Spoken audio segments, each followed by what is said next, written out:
दोस्तों, पूरी दुनिया में भारत अपनी संस्कृति, धर्म और आस्था के लिए प्रसिद्ध है। वैसे तो भारत में कई धार्मिक स्थल हैं, लेकिन जब बात भगवान शिव की हो तो उसकी बात ही निराली है। देश भर में भगवान शिव के कई अनगिनत मंदिर स्थित हैं, लेकिन सबसे पहले जो याद आते हैं वो है उनके 12 ज्योतिर्लिंग। कहते हैं कि भोले बाबा के इन ज्योतिर्लिंगों के स्मरण और दर्शन मात्र से ही इंसान के सारे पाप मिट जाते हैं, और उन्हीं ज्योतिर्लिंगों में से एक है केदारनाथ।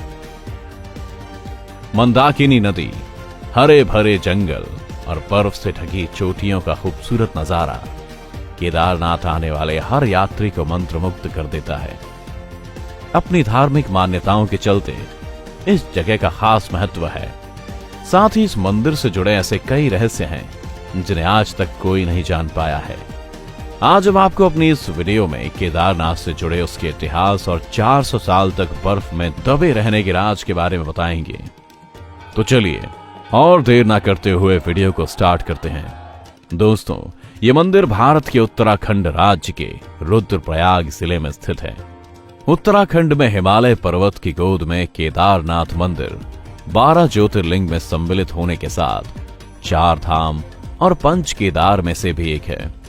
इस मंदिर को यहाँ के मौसम के हिसाब से देखते हुए अप्रैल से नवंबर महीने तक ही खोला जाता है।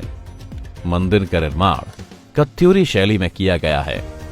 केदारनाथ मंदिर की एक ऐसी हकीकत भी है जिससे कम ही लोग वाकिफ होंगे।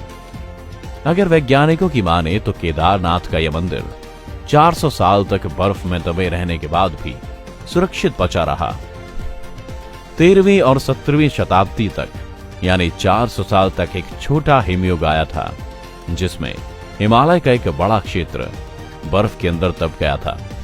देहरादून के वाडिया इंस्टीट्यूट के हिमालयन जियोलॉजिकल वैज्ञानिक ने कहा कि 400 साल तक केदारनाथ मंदिर के बर्फ के अंदर दबे रहने के बावजूद यह मंदिर सुरक्षित रहा। लेकिन वह बर्फ जब पीछे हटी तो उसके हटने के निशान मंदिर में मौजूद हैं, जिसकी वैज्ञानिकों ने स्टडी की है, और उसी के आधार पर वो मंदिर के बर्फ में दबे होने का निष्कर्ष निकाल पाए हैं। वैज्ञानिकों के अनुसार मंदिर की दीवार और पत्थरों पर आज भी कुछ निशान हैं। ये निशान ग्लेशियर की रगड़ से बने हैं। ग्लेशियर हर वक्त खिसकते रहते हैं। वे ना सिर्फ खिसकते हैं बल्कि उनके साथ उनका वजन भी होता है, और उनके साथ कई चट्टानें भी, जिसके कारण उनके मार्ग में आई हर वस्तुएं रगड़ खाती हुई चलती हैं। जब 400 साल तक मंदिर बर्फ में दबा रहा होगा तो सोचिए मंदिर ने इन ग्लेशियर के बर्फ और पत्थरों की रगड़ कितनी झेली होगी। वैज्ञानिकों के मुताबिक मंदिर के अंदर भी इसके निशान दिखाई देते हैं। बाहर की ओर दीवारों के पत्थरों की रगड़ दिखती है, तो अंदर की ओर पत्थर समतल हैं, जैसे कि उनकी पॉलिश की गई हो। वाडिया इंस्टीट्यूट के वैज्ञानिकों ने केदारनाथ इलाके की लाइकोनोमेट्रिक डेटिंग भी की। बता दें कि लाइकोनोमेट्रिक डेटिंग एक तकनीक है जिसके जरिए पत्थरों और ग्लेशियर के जरिए उस जगह की उम्र का अंदाजा लगता है। ये दरअसल उस जगह के शैवाल और कवक को मिलाकर उनके जरिए समय का अनुमान लगाने की तकनीक है। लाइकोनोमेट्रिक डेटिंग के मुताबिक छोटे हिमयुग के दौरान केदारनाथ धाम इलाके में ग्लेशियर का निर्माण 14वीं सदी के मध्य में शुरू हुआ, और इस घाटी में ग्लेशियर का बनना 1748 ईस्वी तक जारी रहा।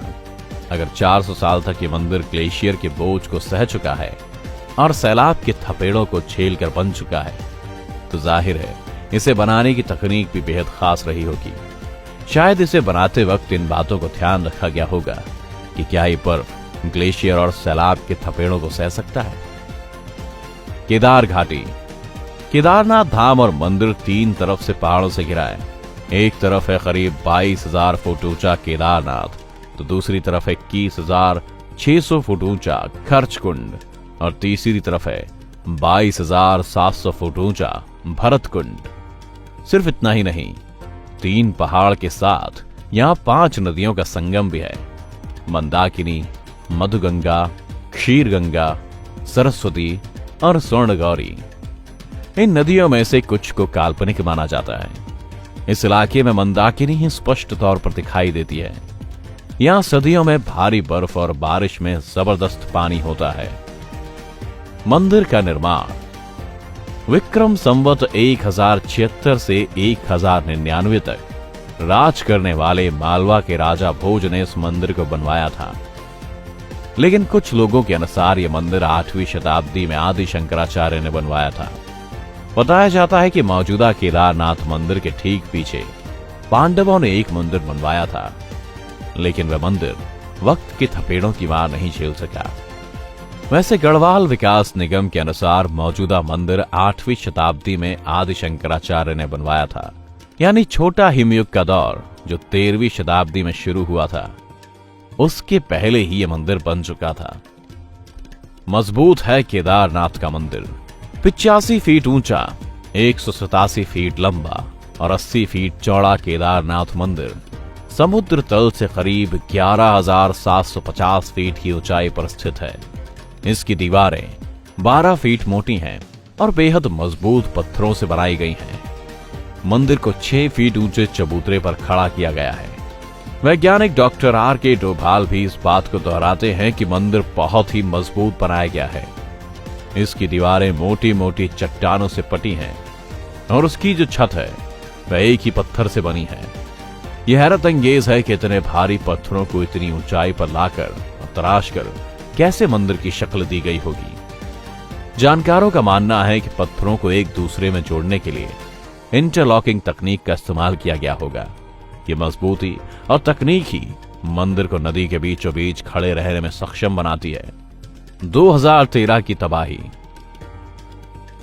केदारनाथ में आई साल 2013 की प्रलयकारी आपदा सदियों तक लोगों के जहन में रहेगी। इस आपदा में 1000 लोगों की जानें चली गईं, कई घरों का नामो निशान मिट गया। केदारनाथ और इसका तीर्थ स्थान दोनों इस प्राकृतिक आपदा की चपेट में आए थे, लेकिन जल प्रलय में भी मंदिर को कोई नुकसान नहीं हुआ।